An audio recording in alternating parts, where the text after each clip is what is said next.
Bem-vinda e bem-vindo a mais um episódio das plenárias comentadas do IBRACast. Nessa série de podcasts do IBRAC, destacamos os principais pontos dos julgados do Tribunal do CAD, indicando tendências da jurisprudência para quem quer estar antenado com o que tem de mais recente na área concorrencial.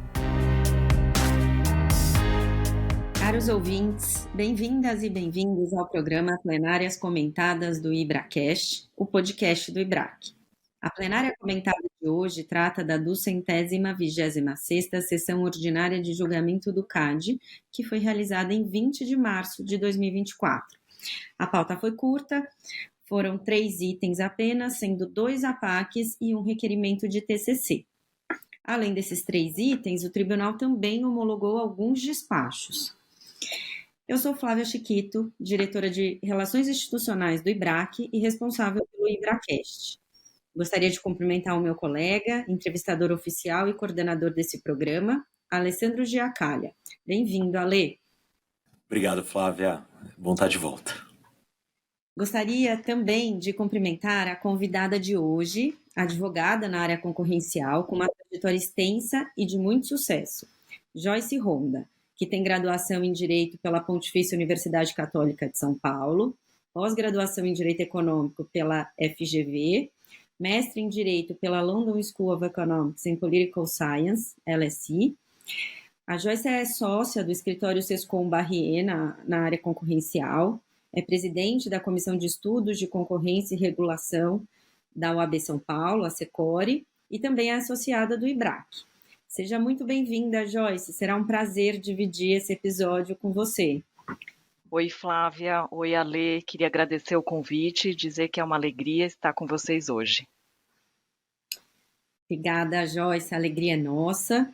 Eu gostaria, antes de fazer um informe aqui feito pelo presidente do CAD no início da sessão, em que ele destacou que até o dia 5 de abril está aberta a votação do Antitrust Writing Awards de 2024, que é a premiação realizada pela revista francesa Concurrence, em que o CAD e o conselheiro Vitor são finalistas. Vale destacar que o trabalho do CAD é o Guia de Dosimetria de Multas em Cartel, e é importante lembrar que o IBRAC contribuiu ativamente na consulta pública sobre esse guia de dosimetria, tendo uma interação bastante profícua com o CAD à época, que foi em 2020. Então, vale analisar esse material. Dando sequência aqui aos comentários da sessão, eu gostaria de passar a palavra para a Joyce, para ela comentar o APAC 08700000641 2023-83. Vai lá, Joyce.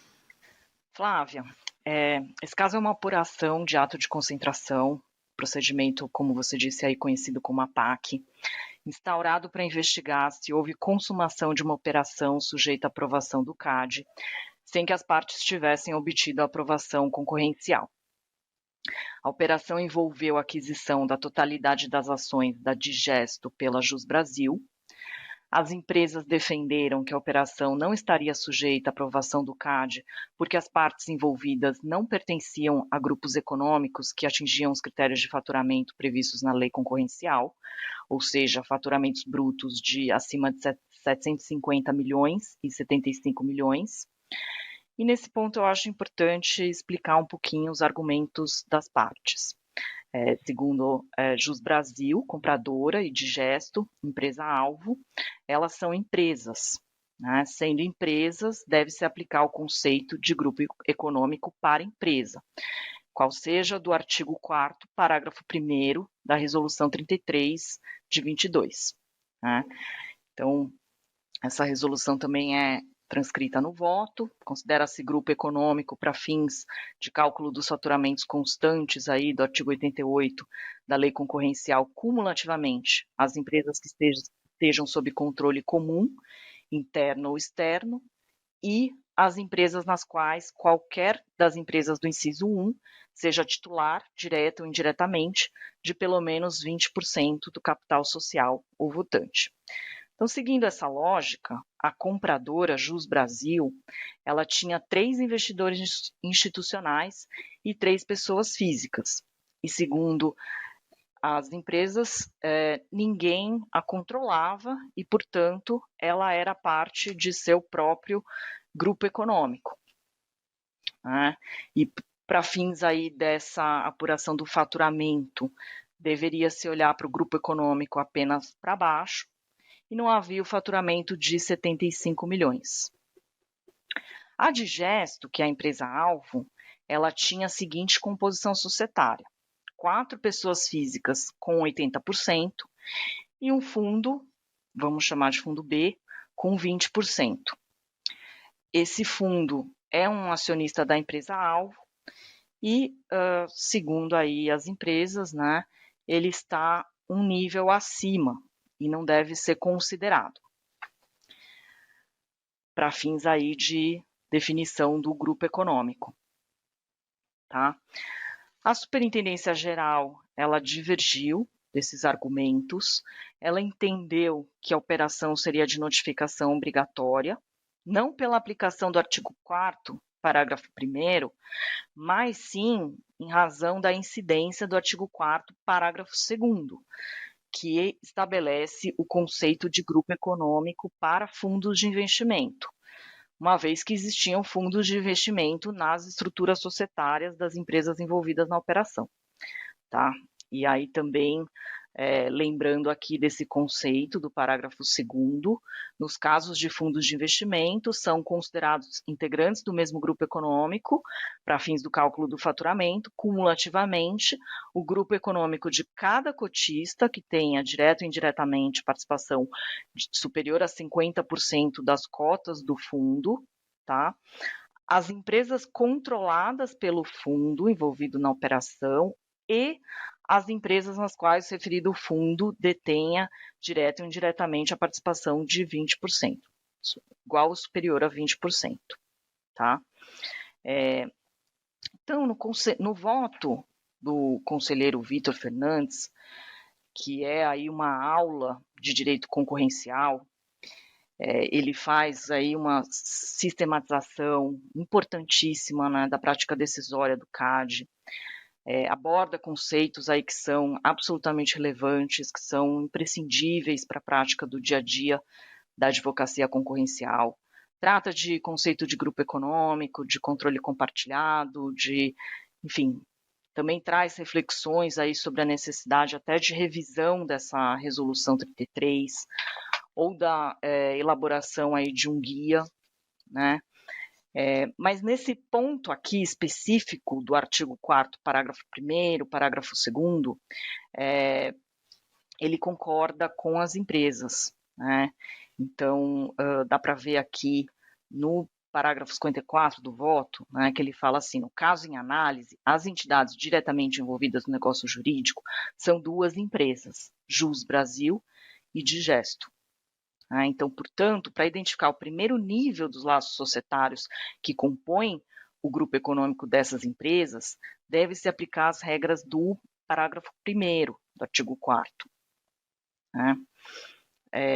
E aqui eu coloco uma primeira reflexão, né, que é a seguinte: o fundo, né, como a gente estava falando, a Digesto, que é a empresa-alvo, ela tem aí, na sua composição societária, né, 4 pessoas físicas que têm 80% e um fundo que tem 20%. E esse fundo, ele vende a participação que ele detém na Digesto, né, nessa operação. Então, será que ele não é aí uma parte diretamente envolvida na operação? E assim, em relação a Jus Brasil, eu acho que o conceito é mais claro, né? A gente tem uma empresa, ela é a compradora, você aplica o parágrafo 4º, quer dizer, o artigo 4º, parágrafo 1º. Agora, em relação à Digesto, ela é uma empresa, mas ela é empresa-alvo. E aí, como parte contratante da operação, a gente tem um fundo. Será que a gente não aplica o parágrafo 2º. Então, esse é um ponto que eu já queria colocar aqui, vou parar um pouquinho para ouvir vocês, porque depois o voto avança aí um pouco para essa questão de como a gente está olhando o artigo 4º, parágrafo 1º, segundo o voto, essa abordagem privilegia a análise da existência de controle comum. Então, esse ponto aqui é muito importante também, você olhar a questão do controle compartilhado. E aí eu vou abrir para vocês também, porque eu quero ouvi-los. Obrigado, Joyce. Como você pontuou, a análise parte da necessidade de identificar a entidade diretamente envolvida na operação, para então determinar a regra aplicável, né? Como a operação envolvia empresas, o conselheiro concluiu pela aplicação do parágrafo 1º e não do 2º do artigo 4º. E aí concluiu que o fundo tinha controle compartilhado. Eu já explico como ele chegou nessa conclusão de controle compartilhado, que é o cerne do que eu vou comentar aqui. Então, vou tentar condensar em poucos minutinhos essa definição de controle numa decisão longuíssima, né, Joyce? Esse conceito é fundamental para saber se outras operações têm que ser notificadas ou não ao CAD, né? E aí, para chegar lá, o conselheiro não ignorou o vai e vem das decisões anteriores do tribunal e da SG, que criam incertezas no mercado. Tema este que o conselheiro chamou de espinhoso, né? Antigamente, a influência relevante ou dominante eram os conceitos adotados na prática antitrust. Mas aí veio a Lei 12.529 e suas regulamentações, em especial a Resolução 2, que trouxe um novo olhar mais alinhado com o direito societário, em especial a Lei das SAs, né? Uma mudança de diretriz que não foi pequena, com impactos sensíveis, né? Inclusive no número de casos submetidos ao CAD, conforme o próprio conselheiro ressaltou. Nessa análise jurisprudencial, o CAD tem adotado 3 abordagens principais para a identificação de controle compartilhado. A primeira abordagem é a verificação concreta do exercício de poder de controle. Nela são verificadas as circunstâncias específicas de funcionamento dos órgãos de deliberação da companhia, como Assembleia Geral, Conselho, Diretoria. Aí o voto do conselheiro, ele considera essa metodologia como a mais conservadora, pois evita qualquer presunção, né? Mas também é excessivamente onerosa para o CAD. E aqui faço até um comentário pessoal, Joyce e Flávia, não só para o CAD, né? Mas também é extremamente oneroso para as partes. Portanto, ele afasta essa abordagem, o que é positivo. A segunda abordagem é a inferência de controle a partir da mera detenção de 20% ou mais de participação acionária.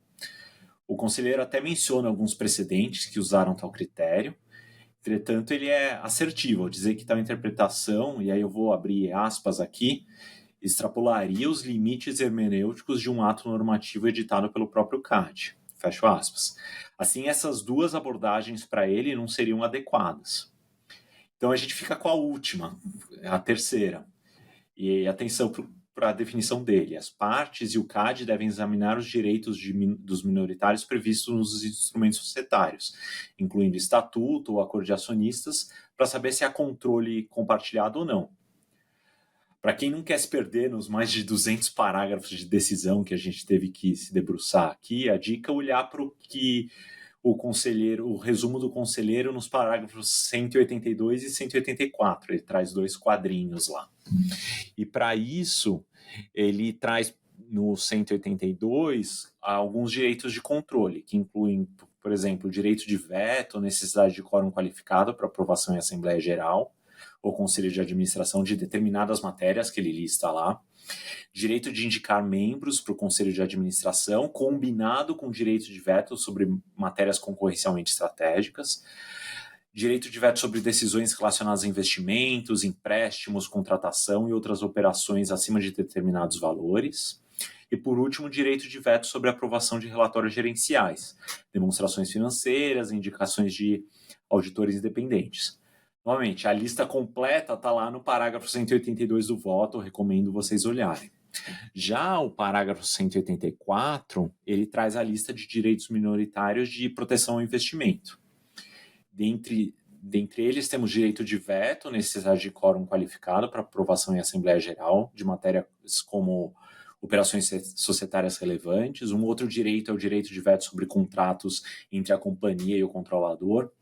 Bom, há inúmeras outras situações. O resumo do conselheiro traz 13.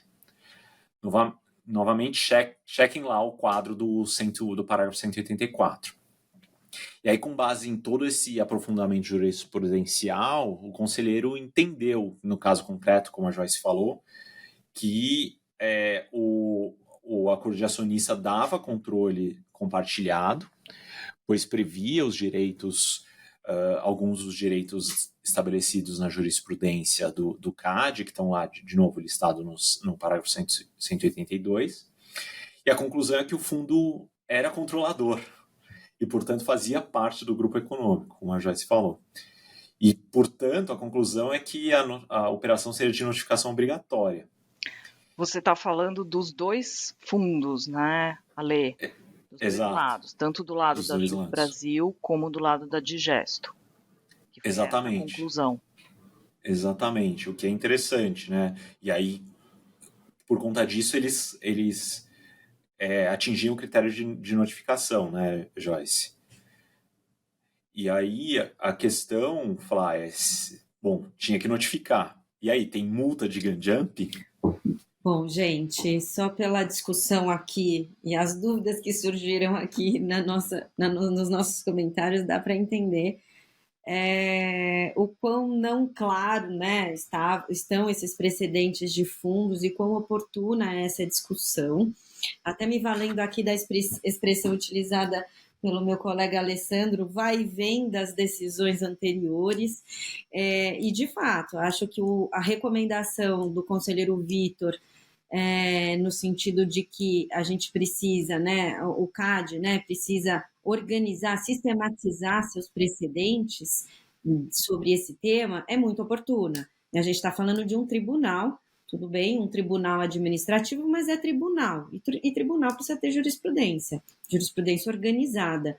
Então, nesse sentido, a discussão trazida nesse voto, ela é relevante, né, também para que haja uma maior consciência de que esse tema precisa ser melhor refletido e talvez sintetizado, né, por meio de um guideline, uma própria resolução. E aí, nesse sentido, eu gostaria de também divulgar aqui que a diretoria de concorrência do IBRAC, ela está em vias de divulgar um GT que vai tratar exatamente desse tema. Então, fiquem ligados, porque em breve o diretor, o Ricardo, e todos os coordenadores devem anunciar sobre isso. Mas, respondendo aí a pergunta do Alessandro sobre a sanção, isso ficou, de acordo com o conselheiro Vitor, bastante evidente de que, num caso em que se configura gun jumping, automaticamente deveria ter uma sanção.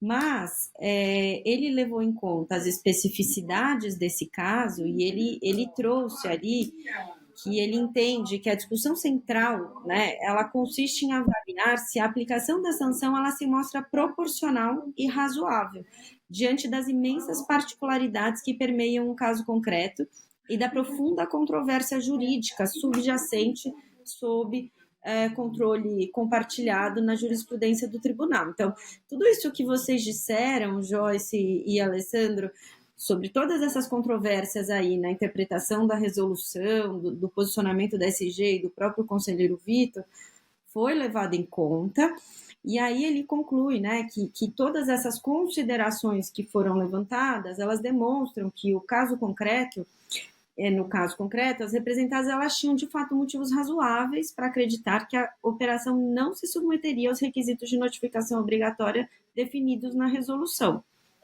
Ele observa que a definição dos parâmetros adotados pela autoridade antitruste na aferição desse critério de notificação obrigatória, ele deve ser ao máximo possível transparente, sistematizada e pública, para gerar algumas orientações firmes em termos de segurança jurídica.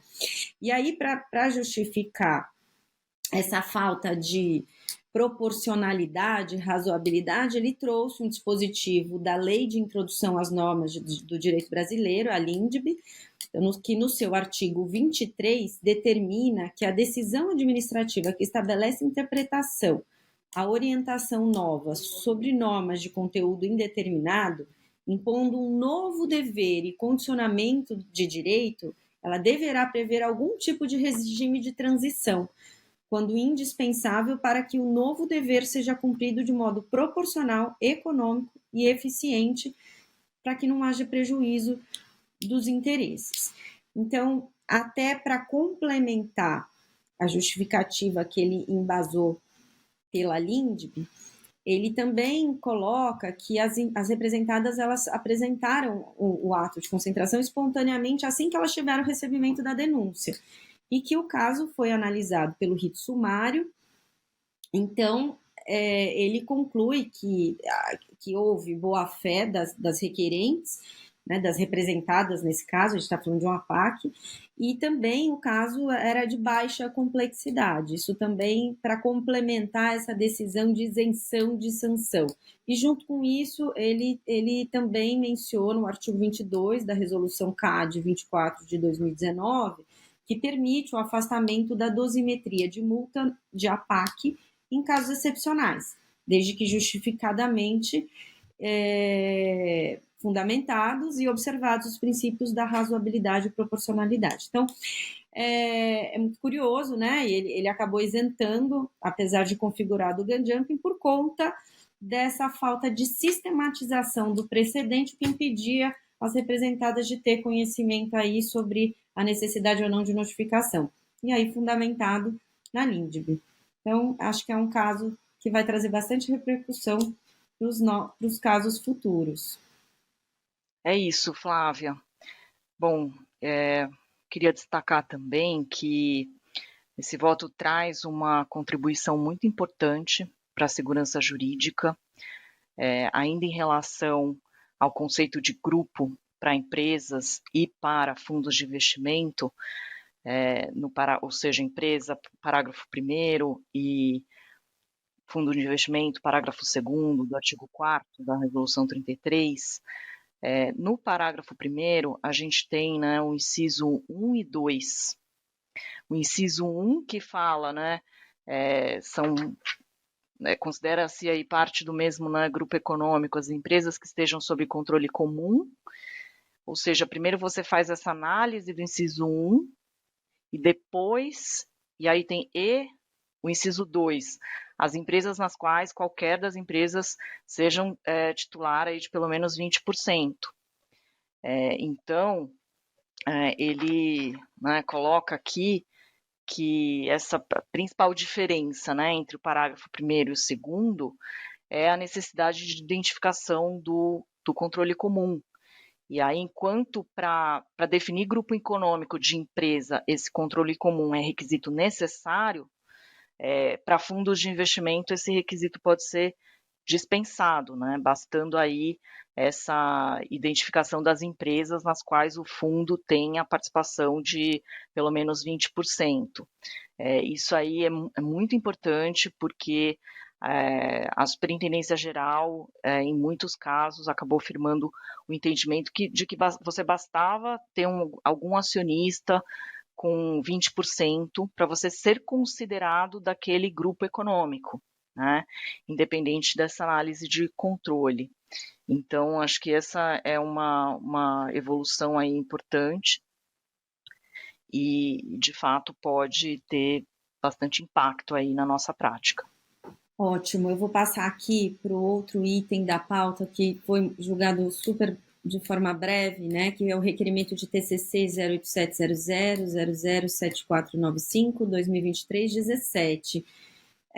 Teve um despacho, né, do presidente Alexandre Cordeiro, tratando de uma adesão a um TCC. O mercado é uma suposta prática de cartel internacional no mercado mundial de transporte marítimo realizado por navios, então, com efeitos no Brasil, supostamente com efeitos no Brasil. Acho que a SG fez uma nota no sentido de que a alegando a conveniência e oportunidade da proposta. O valor proposto de contribuição pecuniária foi de R$ 96.787,50. A gente está falando de uma pessoa física não administradora.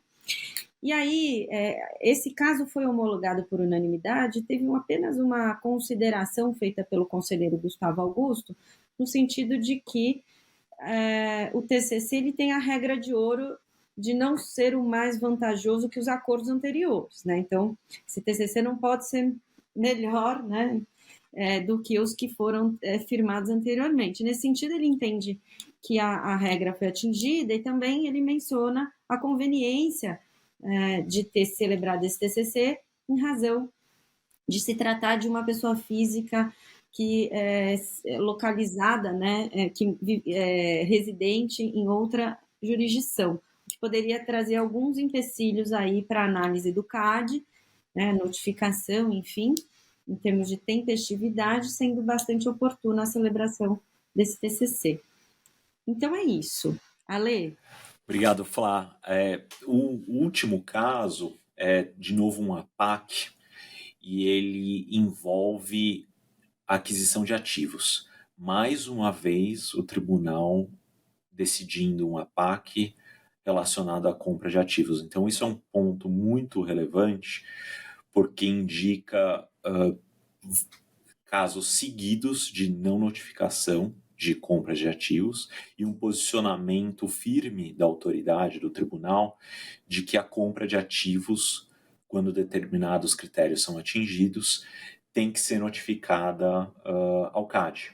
Aqui, a operação era a compra de uma unidade fabril, incluindo máquinas, equipamentos, móveis, etc., e por ser uma compra de uma unidade fabril operacional, ela é notificável ao CAD. Então, só ressaltando brevemente esse precedente, mas foi votado muito rapidamente esse caso, mas, de novo, é um tema repetido pelo tribunal nas últimas sessões, aquisição de ativos. Então, um ponto muito relevante para quem atua na área.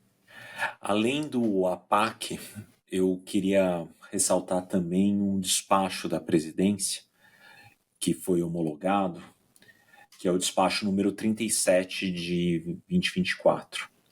O despacho ele arquiva um procedimento, pois não haveria razão para manifestação oficial do CAD em sede de advocacia da concorrência.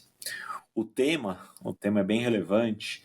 Ele está relacionado com a nota técnica do Departamento de Estudos Econômicos, número 3 de 2024.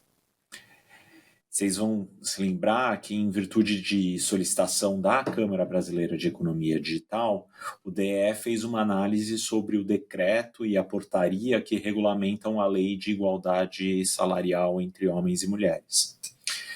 Trata de tema bastante relevante para quem atua na área, então eu recomendo a leitura, é um despacho curto.